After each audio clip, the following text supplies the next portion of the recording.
उसी किताब का पेज नंबर 144 है। उसे भी अगर ध्यान से आप लोग पढ़ लें तो आपको पता चलेगा कि आजाद भारत में Babar road, Akbar road, Aurangzeb road, Shahjahan road, ये रोडें क्यों हैं? क्योंकि ये अंग्रेजों ने बनी थी। अंग्रेजों के नाम से तो डलहौजी रोड है। वो सारी रोड और जो देश भर में उनके छोटी छोटी मूर्तियां लगी हुई थी अंग्रेजों की, उसके लिए भारत की संसद के अंदर बाकायदा एक पास हुआ बिल और कहा गया कि जहां जहां इनकी मूर्ति, इन्हें तोड़ो मत, क्योंकि हमारे पूर्वज हैं। इनको संभाल करके दिल्ली के अंदर एक जगह है ओल्ड दिल्ली, वहां रखी गई। पता नहीं कब लेने आ जाए। उनकी सबकी मूर्तियां उतर गई, लेकिन 57 सड़कें उन लोगों के नाम से हैं जिन्होंने मेरे पूर्वजों को लूटा है इस देश में। अगर आप नटवर सिंह की उसी किताब का पेज नंबर 144 पढ़ेंगे तो आपको कुछ इशारा मिलेगा।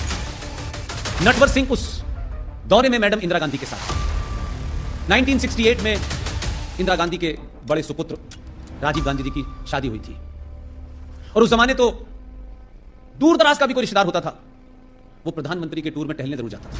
यह फैशन था।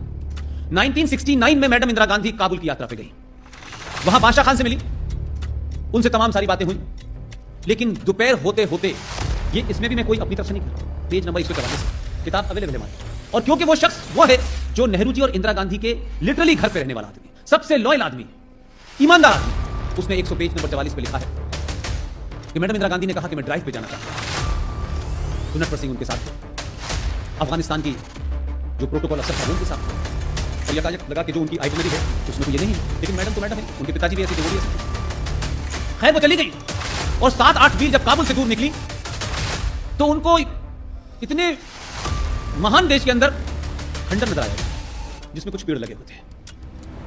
मैं अभी भी इस बात को यकीन नहीं कर पा रहा हूं कि यह सब कुछ अकस्मात हुआ है, मैं नहीं समझ पाता।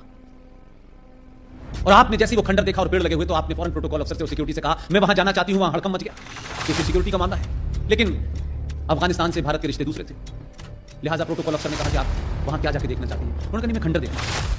उस खंडर का नाम पता है क्या है आपको? उसका नाम है बाग ए बाबर, यानी बाबर साहब का बाग। मैडम इंदिरा गांधी वहां पहुंचती है और वो पूछती है तो उनको बताया जाता है कि ये बाबर की मज़ार है। मैंने इसमें कुछ भी इकट्ठा बढ़ा नहीं रखा। नटवर सिंह ने लिखा मैडम इंदिरा गांधी सर झुका करके एक लंबे समय तक मौन खड़े।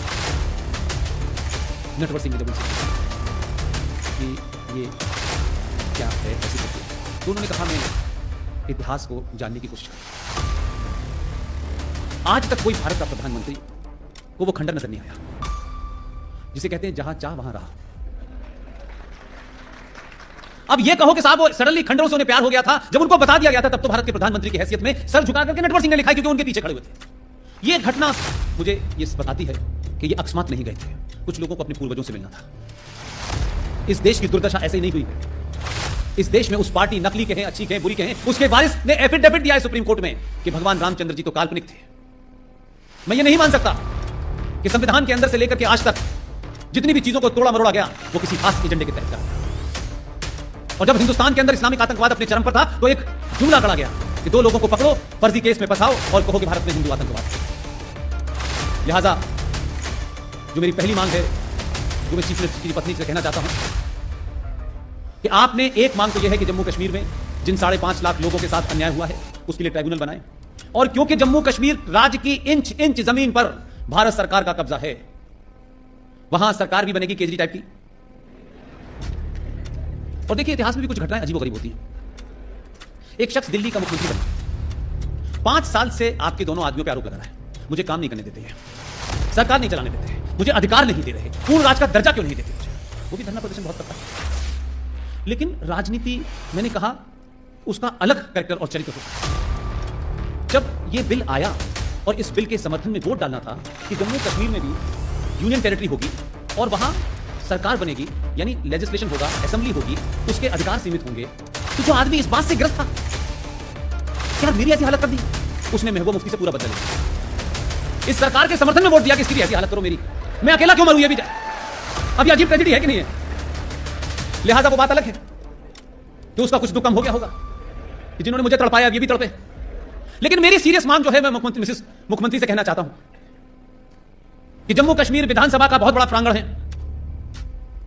आपने यहां बड़ौदा से कुछ दूर भारत के लौह पुरुष को स्थापित कर दिया है।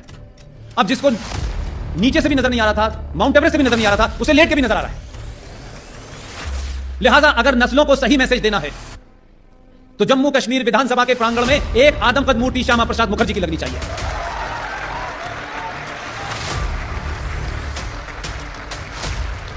ताकि वो नस्लें देखें कि जिनके पूर्वजों ने उसकी हत्या की थी, इस भारत में एक राजा आया और उसने उन्हीं के सामने उस आदमी को जिंदा खड़ा कर दिया। जब जब वो श्यामा प्रसाद मुखर्जी को देखें तो उनकी रूह कांप जाए कि दोबारा कोई हत्या मत करना। सत्ताएं और देश ठोड़ियों में हाथ डालने से नहीं बनते, और परिवर्तन सत्ता का, और सत्ता जब परिवर्तन करती है देश में तो वो मिन्नतें करके और हाथ जोड़ के नहीं करती। दुनिया का नियम है कि परिवर्तन जो है वो ताकत के साथ होता है। लिहाजा परिवर्तन के लिए अगर आप ठोड़ियों में हाथ डालेंगे, मिन्नतें करेंगे, उससे परिवर्तन कभी नहीं हुआ है। हर परिवर्तन निर्ममता के साथ हुआ है, और इस निर्ममता में जम्मू कश्मीर में लोग इंटरनेट के लिए चिंतित हैं। जब तक लोग सूख जाएं, जिन्हें धूप नजर ना आए, अगर राष्ट्र बचाने के लिए उनको आजीवन बंद रखना है तो भी रखें। राष्ट्र बचाने के लिए 10-20 लोगों के तथाकथित अधिकारों का भी हनन करना पड़े तो कर देना चाहिए। और सत्ता व्यवस्था के लोग अगर यहां बैठे हों तो एक बात मैं सबको बता देना चाहता हूं, सबको नौकरी करनी है, सबको एक दिन पद से मुक्त होना है, लेकिन राजा उसी को जिंदा माना जाता है, उसी राजा को इतिहास जिंदा रखता है जो हर दिन ये मानता है कि ये मेरा आज आखिरी दिन है।